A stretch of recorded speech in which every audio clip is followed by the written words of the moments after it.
On October 15, 2019, Cape Coral, a usually quiet town in southwest Florida, appeared to be a scene of calm. The residential streets were peaceful, and the crisp autumn air brought relief from the summer heat. However, this serenity would be abruptly shattered by an act of brutal violence. 35-year-old Christine Melton was enjoying an ordinary night out at one of the local bars, The Last Stop. It was a place she frequented regularly, known for its friendly and welcoming atmosphere. Christine was a beloved figure in the community, known for her easy smile and her willingness to make new friends. She was at the bar with a group of friends, laughing and talking about the day's events. Among the regulars was Wade Wilson, a 39-year-old man who, despite having an ordinary appearance, had a disturbing past. Wilson was an occasional patron of the bar, known for his tendency to blend discreetly among the other patrons. That night, he was particularly interested in Christine. He watched her from a corner of the bar, apparently intrigued by her presence. Over time, Wade grew closer to Christine. He used a friendly smile and casual speech to start a conversation. Christine, always open and friendly, didn't hesitate to respond. They chatted about trivial matters and shared some laughs. Wade seemed to be doing well in gaining the trust of Christine, who was in a relaxed and cheerful mood. However, what started as a harmless interaction quickly turned disturbing. Wade, with his increasingly insistent approach, managed to obtain Christine's phone number. He suggested that they meet again, and Christine, despite having a vague feeling of discomfort, agreed. The next day, October 16, 2019, Wade Wilson made contact with Christine. He proposed that they meet in a more private place. Christine, perhaps hoping to turn the situation into an opportunity to meet someone new and interesting, accepted the invitation. They met in a secluded city park, away from the prying eyes of Christine's friends and acquaintances. The meeting that promised to be a friendly continuation turned into a nightmare. Wade, with his manipulative nature and sinister intentions, approached Christine with a menacing presence. Without any warning, he attacked her. The violence was swift and brutal. Wade strangled Christine until she lost consciousness. Christine's body was left in a desolate location, hidden among bushes and trees. Christine's murder was discovered 2 days later, on October 17th. His body was found by a group of hikers who, upon noticing something suspicious, alerted the authorities. The crime scene shocked the local community and triggered a frantic search for answers. Initial investigation revealed that Christine had been strangled. Police began gathering information about their last known interaction, which quickly led to a closer examination of security recordings from the bar where Christine and Wade had met. The images showed their interaction and provided crucial clues to Wade Wilson's identification. Christine's murder was the beginning of a series of events that would drastically alter life in Cape Coral. The city, which until then was known for its tranquility, was now marked by a shocking crime. Christine Melton's case would become the center of attention, and the search for whoever was responsible would be a priority for local authorities. What no one knew at the time was that this terrible event was just the beginning of a series of crimes that would reveal Wade Wilson's true face and leave an indelible mark on the history of Cape Coral. After the brutal murder of Christine Melton, Cape Coral was in shock. The city, usually peaceful and safe, was now scarred by a crime that seemed inexplicable and horrific. As the investigation progressed, panic began to spread among residents who feared a predator was on the loose in their community. On October 18, 2019, just 2 days after Christine's body was found, Wade Wilson was once again on the streets of Cape Coral. Although authorities were intensifying their search, Wade did not appear to be shaken by the growing climate of fear. He moved through the streets with a disturbing coolness, already planning his next act of violence. That evening, Diane Ruiz, a 43-year-old woman known for her kindness and willingness to help others, was walking near her home. Diane had a habit of walking in the evening to relax after a day of work. The street where she usually walked was lit by dim lights, and the atmosphere seemed peaceful despite the tense atmosphere in the city. Wade, who was driving through these streets, spotted Diane and decided that she would be his next victim. With the same cold, calculating method he used with Christine, Wade approached Diane. He stopped his car and called her, claiming he needed information about the area. Diane, trusting Wade's ordinary appearance and friendly nature, approached to help. As they talked, Wade manipulated the conversation to steer Diane away from any potential help or suspicion. He asked superficial questions about the neighborhood and appeared lost. Diane, always willing to help, came even closer. Wade then suddenly and violently attacked Diane. In a quick and unexpected movement, he grabbed her and strangled her, repeating the same brutal method he used on Christine. Diane's body was found on October 20th, 2 days after the attack. The discovery was made by a cyclist who was passing through the area and noticed something unusual. The scene was horrific and left little doubt about the brutality of the crime. The police immediately linked Diane's murder to Christine's, especially with the evidence showing the same modus operandi.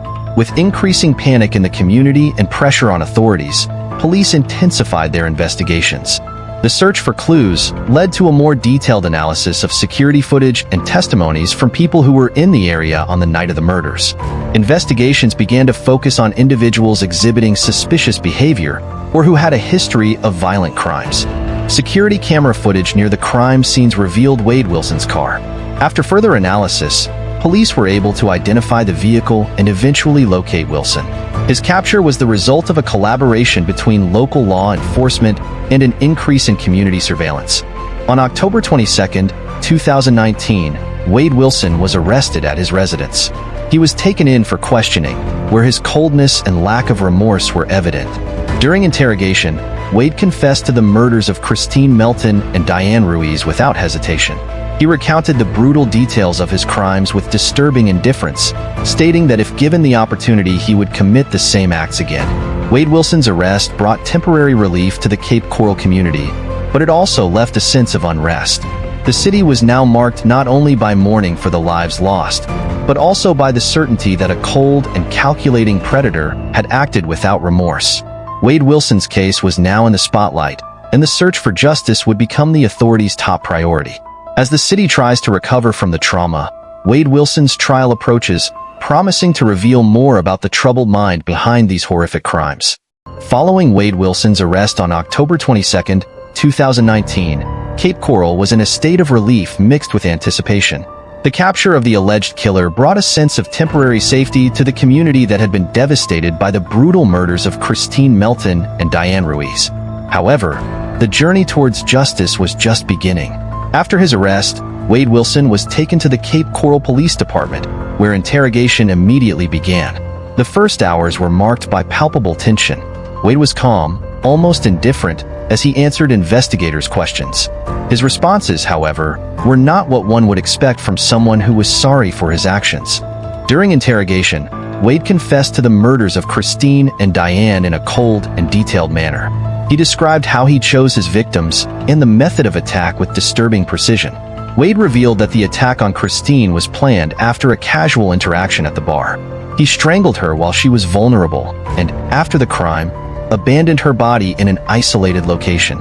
Wade emotionlessly explained how the second victim, Diane, was approached in the same way, using the pretext of asking for information to lure her into a trap. Wade expressed, with almost clinical coldness, that he felt a lack of control over his impulses and that, given the opportunity, he would commit more crimes. His lack of remorse shocked investigators, who were dealing with an individual whose behavior seemed not only cruel but also inhumane. Wade Wilson's trial began in June 2024, more than 4 years after the horrific crimes. The Cape Coral community was attentive to the proceedings, and the courtroom was full of people eager to see the outcome of the case. The trial became a widely covered media event, attracting nationwide attention due to the brutal nature of the crimes and the notoriety of the defendant. The prosecution presented a solid sequence of evidence against Wade. Among the evidence were Wade's detailed confession, security footage showing his car in the vicinity of the crime scenes, and forensic evidence confirming his presence at the murder scenes. Authorities also presented statements from witnesses who reported suspicious behavior by Wade before and after the murders. Wade's defense attempted to argue that he was not fully responsible for his actions, suggesting that he may have suffered from a mental condition that left him unable to fully understand the gravity of his crimes. However, the defense's arguments failed to shake the strong presentation of the prosecution. The attempt to minimize Wade's responsibility was widely met with skepticism by the court and the community. On June 25, 2024, the judge handed down his sentence recommending the death penalty for Wade Wilson. The decision reflected the seriousness of the crimes committed and the need for a punishment befitting the brutality of the acts. The judge highlighted that Wade demonstrated a troubling inability to feel empathy and remorse, characteristics that made the case especially disturbing and shocking. The recommendation of the death penalty was a turning point in the process. The final decision on Wade Wilson's sentence was scheduled for August 27, 2024. The confirmation date was postponed, prolonging anticipation and tension in the community. For many, the death sentence seemed to be the only fair way to punish an individual who had committed such horrendous crimes. While the city anxiously awaited the final decision, the Cape Coral community was trying to recover from the trauma caused by the murders. A sense of security was slowly being restored, but the memory of Wade Wilson's crimes remained present.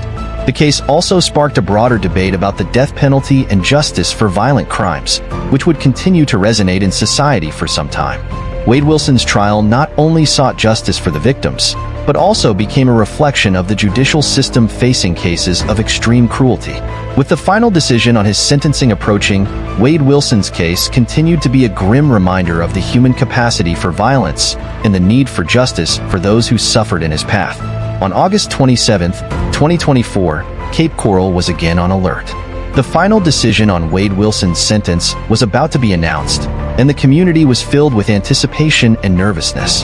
The decision on Wade Wilson's fate would not only close a painful chapter for the city, but also mark a significant moment in the discussion about justice and punishment. The morning of August 27th brought a tense atmosphere to the court. The room was full, with members of the victim's family, journalists, and onlookers following the outcome of the case. The atmosphere was filled with a sense of expectation and anxiety as the parties prepared for the reading of the sentence. The judge entered the courtroom and took his seat. The room fell silent as he began to speak, his words carefully chosen to reflect the gravity of the crimes and the complexity of the trial. The death penalty recommendation made in June had been a landmark, but the final decision was a matter of great importance for all involved. The prosecution reiterated the brutal nature of the crimes and Wade's lack of remorse.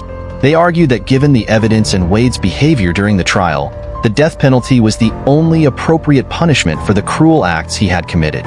The defense, in turn, asked for leniency, arguing that Wade suffered from a mental condition that could have influenced his behavior. They asked that instead of the death penalty, Wade be sentenced to life in prison without the possibility of parole. After hearing the closing arguments, the judge read his decision. He considered the seriousness of the crimes, the lack of remorse shown by Wade, and the need to ensure such acts did not go unpunished. The decision was clear and direct. Wade Wilson would be sentenced to the death penalty. The courtroom reacted with a murmur of relief, mixed with a sense of sadness. Justice had been served, but the final decision did not erase the pain and suffering caused by Wade's crimes. For the victims' families and the Cape Coral community, the verdict was a closing of a painful chapter, but not a cure for the deep pain they had experienced. After conviction, Wade Wilson was transferred to death row. The expectation was that he would spend the next few years in a maximum security prison, awaiting his execution. The death penalty itself could take years to implement due to the appeals process, a fact that often prolongs the suffering of victims' families. During his time on death row, Wade continued to display a disturbing coldness.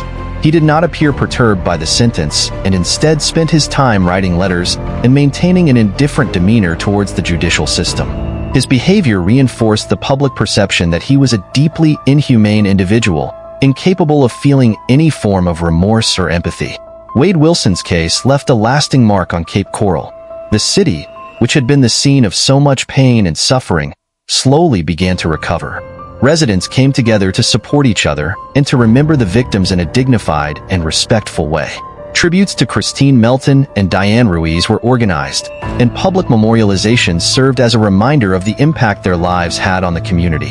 The trial and sentencing also sparked a broader debate about the death penalty and the criminal justice system. Wade Wilson's case has brought to light questions about the effectiveness of capital punishment, the morality of punishment, and the treatment of individuals with serious mental conditions. These debates would continue to shape public. Wade, who was driving through these streets, spotted Diane and decided that she would be his next victim. With the same cold, calculating method he used with Christine, Wade approached Diane. He stopped his car and called her, claiming he needed information about the area. Diane, trusting Wade's ordinary appearance and friendly nature, approached to help. As they talked, Wade manipulated the conversation to steer Diane away from any potential help or suspicion. He asked superficial questions about the neighborhood and appeared lost. Diane, always willing to help, came even closer. Wade then suddenly and violently attacked Diane. In a quick and unexpected movement, he grabbed her and strangled her, repeating the same brutal method he used on Christine. Diane's body was found on October 20th, 2 days after the attack. The discovery was made by a cyclist who was passing through the area and noticed something unusual. The scene was horrific and left little doubt about the brutality of the crime. The police immediately linked Diane's murder to Christine's, especially with the evidence showing the same modus operandi. With increasing panic in the community and pressure on authorities, police intensified their investigations. The search for clues led to a more detailed analysis of security footage and testimonies from people who were in the area on the night of the murders. Investigations began to focus on individuals exhibiting suspicious behavior or who had a history of violent crimes. Security camera footage near the crime scenes revealed Wade Wilson's car. After further analysis, police were able to identify the vehicle and eventually locate Wilson. His capture was the result of a collaboration between local law enforcement and an increase in community surveillance. Wade Wilson's story serves as a grim reminder of the human capacity for violence and the need for a justice system that can confront such horrors with firmness and compassion. The city of Cape Coral, marked by tragic events, sought to rebuild and find a sense of normalcy, while the echoes of the crimes committed by Wade Wilson still reverberated in the collective memory.